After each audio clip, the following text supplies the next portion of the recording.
Hello everyone, good morning, welcome back to my channel. কেমন আছো তোমরা সবাই? আশা করছি তোমরা সবাই ভালো আছো, সুস্থ আছো। তো আজকে আরেকটা নতুন ভিডিওতে সবাইকে স্বাগত জানিয়ে আজকের ভিডিওটা শুরু করছি। ইদানিং আমার ব্লগগুলো কিন্তু খুবই ছোট ছোট হচ্ছে, আর আমি খুব ছোট্ট ছোট্ট ব্লগ তোমাদের সাথে শেয়ার করছি। আশা রাখছি তোমরা আমার পুরো ভিডিওটা দেখে তারপরেই একটা মিষ্টি করে কমেন্ট করবে। তো যাই হোক, এখানে দেখো সকালবেলা আমি তো ফ্রেশ ট্রেশ হয়ে চলে আসলাম রান্নাঘরে।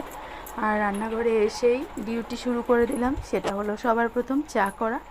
তো এখানে একটু চা করে নিয়েছি। সকাল সকাল যদি চাটা না খাই তাহলে মনে হয় একদমই এনার্জি পাই না। চা খাওয়া হলেই তারপর বাকি কাজকর্মে হাত দিতে ইচ্ছে করে, তার আগে একদমই না। সেম আমার ছেলেও সকালবেলা ওর টিফিন না পেলে কিন্তু পড়তে বসবে না, টিফিনটা আগে লাগবেই। টিফিন খেয়ে তারপর পড়াশোনা করবে।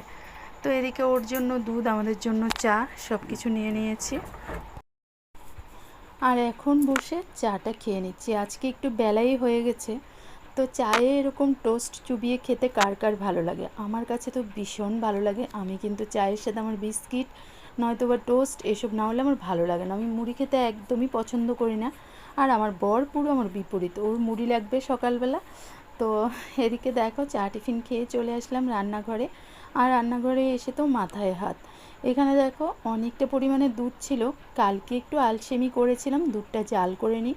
তো আজকে সকালবেলা দুধটা বসালাম, আর দেখো পুরোটা দুধ নষ্ট হয়ে গেল।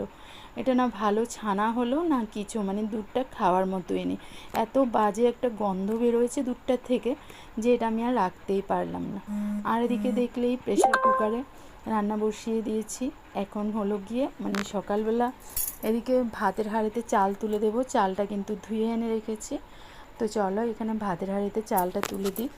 আর আসলে কি বলো তো, সকাল হলে চা টিফিন খাওয়া, রান্না করা, স্কুল যাওয়া, এইসব এখন আমার নিত্য রুটিন হয়ে গেছে। জানি তোমাদেরও হয়েছে, সবারই আলাদা আলাদা কিছু রুটিন থাকে, তবে রান্না খাওয়াটা সবার, আমার মনে হয় সবার প্রায় সেমই থাকে।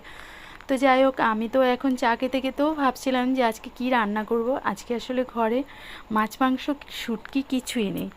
তো যেদিন মাছ মাংস শুটকি থাকবে না সেদিন কিন্তু রান্নার মানে ব্যাপারটা একটু চাপের হয়ে যায়। আমার মনে হয় মাছ টাছ কিছু থাকলে রান্নাটা অনেকটাই ইজি হয়ে যায়।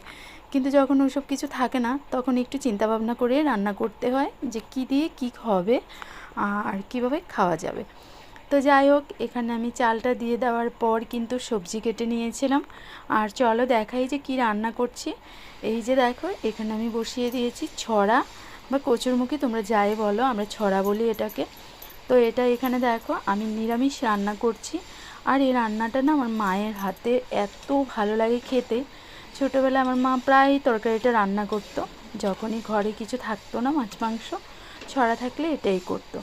এই রান্নাটা আমার কাছে দারুণ লাগে, মায়ের থেকে শেখা এই রান্নাটা এখন আমিও প্রায়ই করি। আমার বাড়িতে এই রান্নাটা কিন্তু আমার বর সে একটা পছন্দ করে না, জাস্ট পাতে দিলে একটু খাবে ওরকম। কিন্তু আমার তো ভীষণ ভালো লাগে, মাছ মাংসর থেকেও ভালো লাগে। আর এটা দিয়ে আমি এক থালা ভাত খেয়ে নিতে পারবো। তারপর ওই রান্নাটা কমপ্লিট করে চলে আসলাম, একটু পুঁই শাক গাছ থেকে পুঁই শাকের ডাঁটা কেটে আনলাম। আর এখানে পাতাগুলোকে আলাদা করে রাখছি, কারণ আজকে পাতাগুলো রান্না করব না, তার জন্য। আর ডাঁটাটা মানে একটা সবজি করব, তার জন্য ডাঁটাটা কেটে নিচ্ছি। তো এটা আপাতত প্ল্যান ছিল, কিন্তু রান্নার ক্ষেত্রে গিয়ে কিন্তু তার ব্যতিক্রম হয়ে গেল। শাকটা আগে করে নিয়েছিলাম আর ডাঁটাটা করলাম পরে। পরে বলতে আরেকদিন করবো, ওই কেটে কুটে ফ্রিজে রেখে দিলাম। আসলে ডাঁটা ফাটা যখন রান্না করা হয় না, তখন আগের থেকে যদি কেটে কুটে রাখা হয় তাহলে কিন্তু অনেকটাই হেল্প হয়ে যায়, নয়তো কেটে রান্না করার ব্যাপারটা অনেক সময় লাগে। আর এই যে দেখো, এখানে কিন্তু ওই দিনটা আমার ছুটির দিন ছিল, এই ব্লগটা যেদিনকার ছিল আর কি।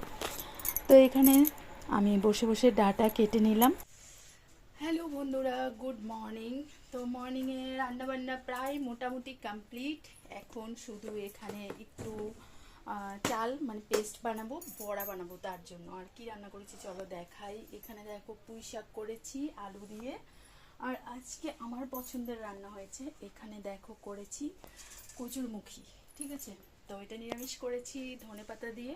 তো এই আমার আজকে রান্না বান্না, এখন জাস্ট বড়াটা বানালে আমার রান্না কমপ্লিট, ঠিক আছে। তো চলো, কার কার রান্না হয়ে গেছে বলো। আর বন্ধুরা, রান্নাবান্না হয়ে যাওয়ার পর যতক্ষণ না অবধি কিচেন গোছানো হবে, গ্যাস মোছা হবে, ততক্ষণ দেখবে আর শান্তি লাগছে না। তো আমি কী কী রান্না করেছি সেগুলো তো তোমাদেরকে বলেই দিয়েছি। আর ফাঁকে এখানে দেখো গ্যাস আর এই যে পুরোটা জায়গা ভালো করে মুছে। তো বন্ধুরা, রান্নাবান্না সেরে এসে দেখো এখানে ঠাকুর পুজোটা সেরে নিলাম। আর পুজো যতক্ষণ হয় না মনে শান্তি আসে না। তারপর এখানে দেখো আজকে না বেডশিট কেচেছিলাম, তো এই বিছানাতে আবার এই বেডশিটটা পেতে নিলাম। এখানে একটা হোয়াইট টাইপের বেডশিট ছিল, কিন্তু ওই যে আমার ছেলে, ওর জন্য কোনো কিছুই রাখা যায় না। তো এটাকে এত নোংরা করেছে, পেতেছি সে একটা বেশি দেরি হয়নি, 2-4 দিনে এটাকে নোংরা করে ফেলেছে। আর এখানে খেতে এসে বানিয়েছিলাম এই বড়াগুলো। এগুলো তো বুঝে গেছো তোমরা যে এগুলো হলো পুঁই পাতার বড়া। এ দিয়ে আমাদের দুপুরের লাঞ্চ হয়েছে। তো বন্ধুরা, আজকের ব্লগটা এই পর্যন্তই। কেমন লাগলো কমেন্টে জানিও।